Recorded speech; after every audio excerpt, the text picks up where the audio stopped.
Okay, welcome to the Atomsplit Comcast. How you doing, buddy? I'm doing pretty good. How It's about Mike you? and Doug. Good. I see you're working on Spiderman drawing there, and there's a special reason why you're doing that, isn't there? Yes, unfortunately, the co-creator of Spider-Man has passed away. That is right. Steve Ditko has passed away. I believe he was 90 years old. Is that what you read? That's what they said. That's what they Yeah. say in Okay. 90. Which So he is, may. it's kind of remarkable living to 90 with, like, freelancer insurance and whatnot. Like, And he was in New York City too, right? yeah, Yeah. New York So City. even double that. Yeah. Do you know any details on? I mean, we're going to talk about him here because he basically had an major influence on comics. And if it wasn't partly for him and Spider-Man, we probably wouldn't be doing what we're doing, right? Right. So we owe him a debt of gratitude for the work that he did with Stan Lee back in the 60s, late 60s, something like that. Yeah. I'd say mid-60s. Mid 60s. Okay. So did you hear anything about the details of his passing? I think he's just heart failure. Heart failure. It said pulmonary embolism, I think. It's just heart failure. So he lived a good life. Oh, I don't know if he lived a good life, but he lived a long life. I hope that he was, somewhat compensated for his contribution. Well, he wasn't. And a lot of people say that was by his own choice. So I don't know. Oh, okay. I don't know. They say he wouldn't take any royalty money from Spider-Man. Really?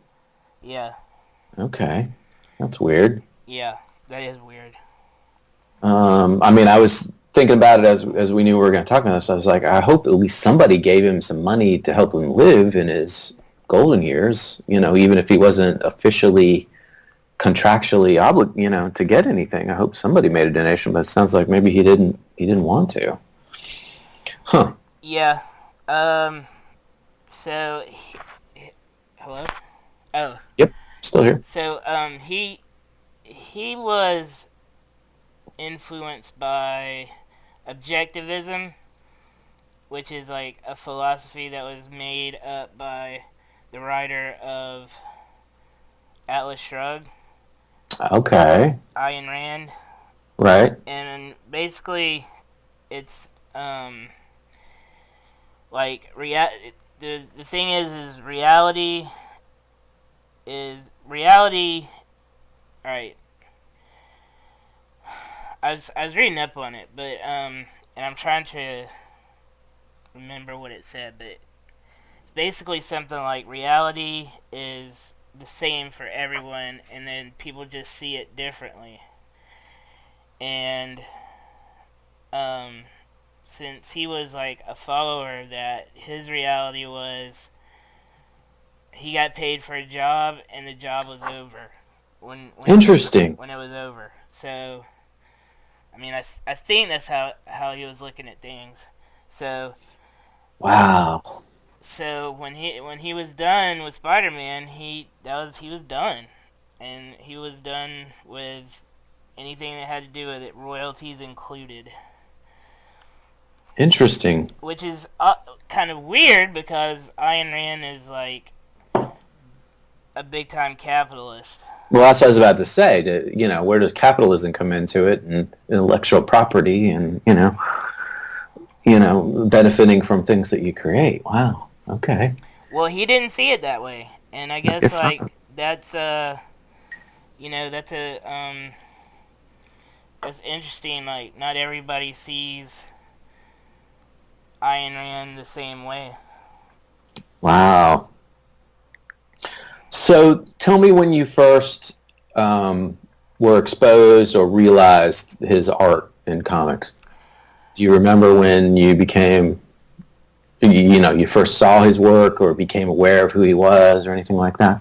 Yeah, I first saw it when I got this coffee table book for Christmas called 50 years of Marvel, or 50 spectacular years of Marvel or something. And they had this picture that the most famous drawing he made of Spider-Man, where he's being crushed by some machine or something, and he's like really struggling to lift this machine up, and he finally does. It takes him like 3 pages, but he finally lifts up the machine, and he's like, I did it. Cool. I'm awesome. And so I saw that, and I was like, okay, because by the time that was done, I mean, to me, like, a lot more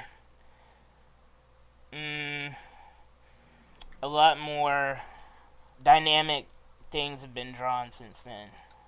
Yeah, right. But people, the more I continued, like, studying up on comics and getting involved in comics and going to Savannah College of Art,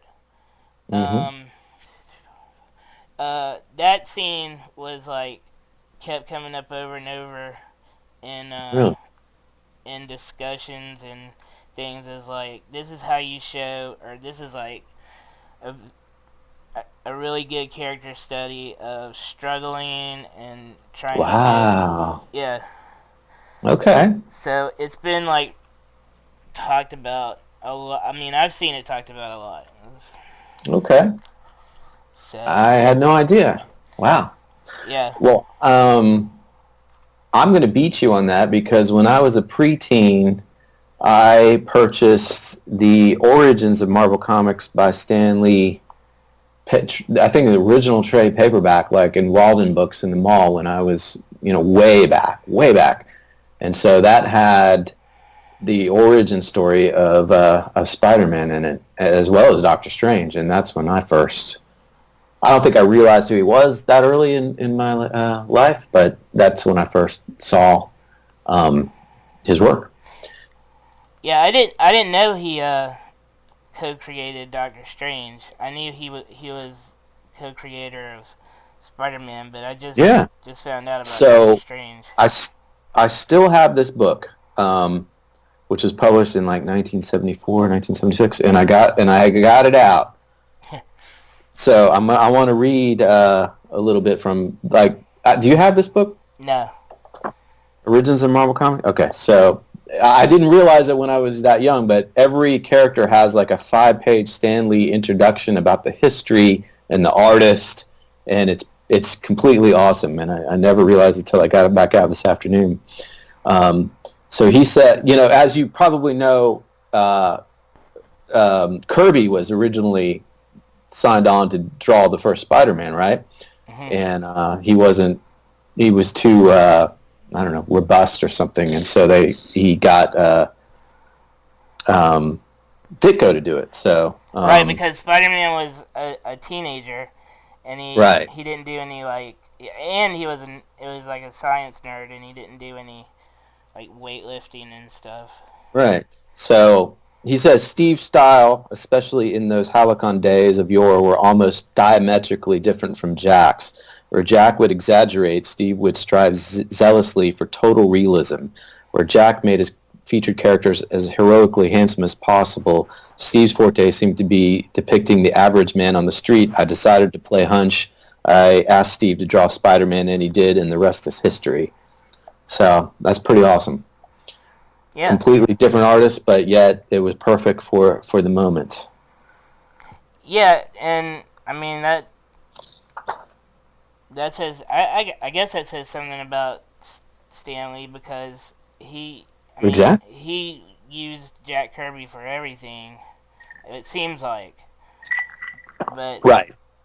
But he was smart enough to know this is a different type of character. It's a different story, and he went with Steve, who had been doing Tales to Astonish, and I think maybe horror tales and weird things like that. So it was great. Yeah, and that's probably what influenced a lot of his Doctor Strange, too. Right. Yeah, so that's... He had done countless surprise-ending mystery strips for us in the past, and I felt his style was both unique and sophisticated enough to try an offbeat experiment.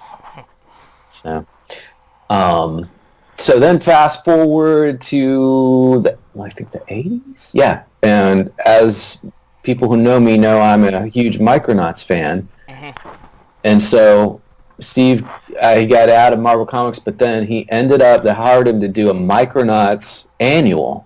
Did you know that by any chance? No.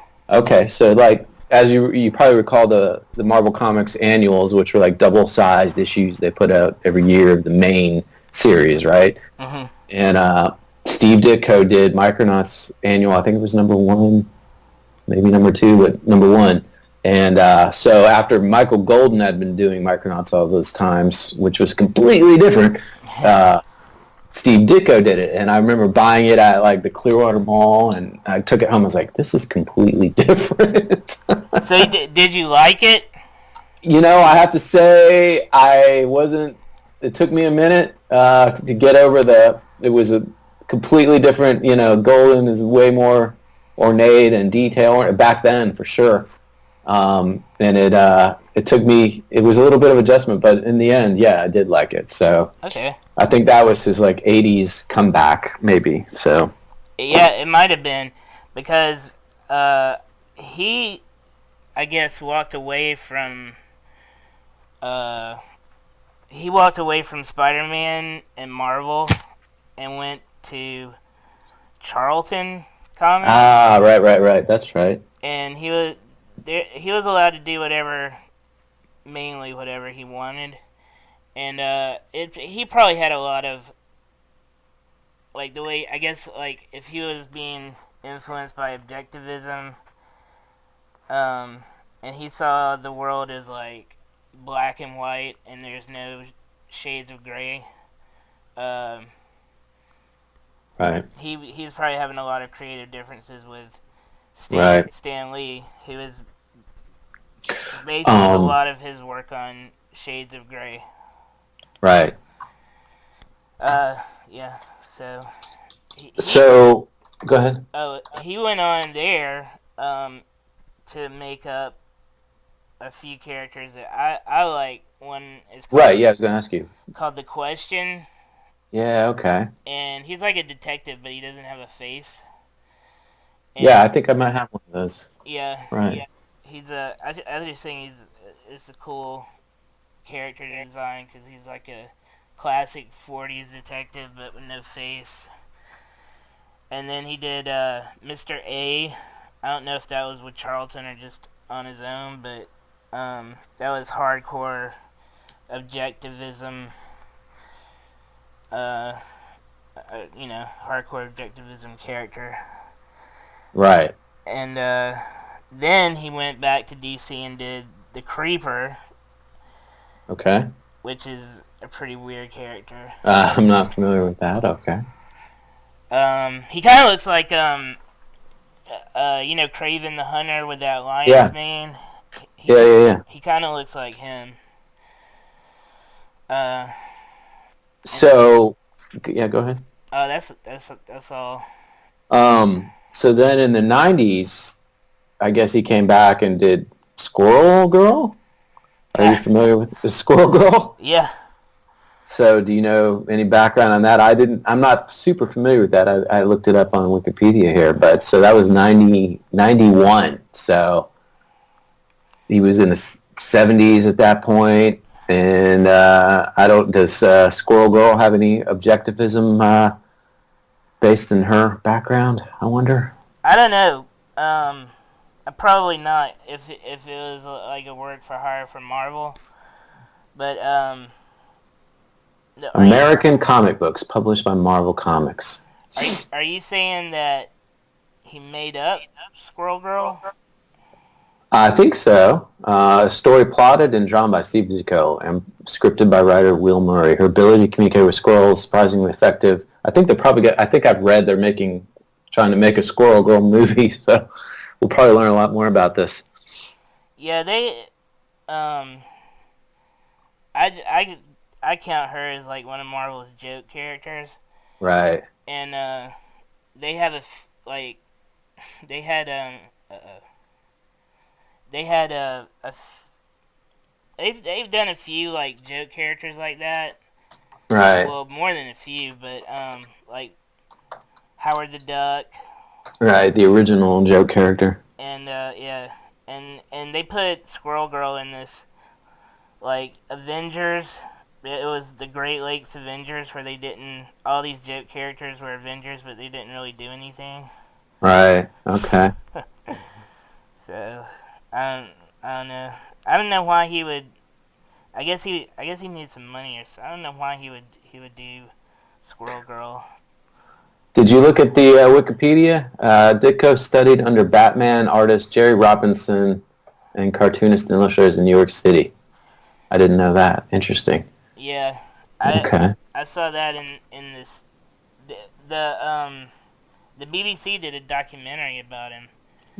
Okay. Yeah. And I watched that a while ago. Oh yeah, the Blue Beetle. Yes, I remember that too. I had some of those back in the day. Now he made up. Are you saying he made up Blue Beetle? It says revamp of the Blue Beetle. Okay. Yeah. Okay. Yeah. And Blue Beetle is like a Justice League character. Yeah. DC. So. Interesting. All right. Well, I can only hope that he had a good life and he enjoyed, even if whatever stand he was making or beliefs he had, he enjoyed. The latter years, all of his life, and that we're all indebted for the stuff he created. So I enjoy going to Avengers movie and watching in the credits, Spiderman created by Stan Lee and Steve Ditko. They always add that in the credits, so that's good to see. Yeah, which makes me, I don't know, I mean, I'm kind of wondering if he did get royalties from Spider-Man. I mean, I just don't see how he could make it to 90. I mean, he was a bachelor, so he didn't have any extra help. And yeah, I just don't see how he could do it. I mean, unless you're freelancing like all the time, every day. Maybe he had a good IRA and he made a bunch of contributions through the years. I don't know. Probably not, but probably somebody was slipping him some funds. So I can only hope. I would have if I had it. So I think so. I mean, he never did interviews, so nobody knew for sure what he was doing, what he was really up to. But other than the comics he made, which is how he wanted it. I mean, he just wanted his comics to speak for him instead of him speaking for himself. Yeah, I think that's awesome. Yeah. It's different, awesome. I mean, we want to be famous maybe for ourselves, but it's also nice to let the work speak for what we do. So yeah, it's good.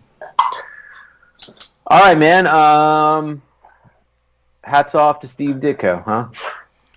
Yeah, hats off to Steve Ditko. Without Spider-Man, like you said, we probably wouldn't be doing Atomsplit for sure. That's right. And he went on to contribute to other things we like, Doctor Strange, Micronauts Annual, and a bunch of stuff. So, yep.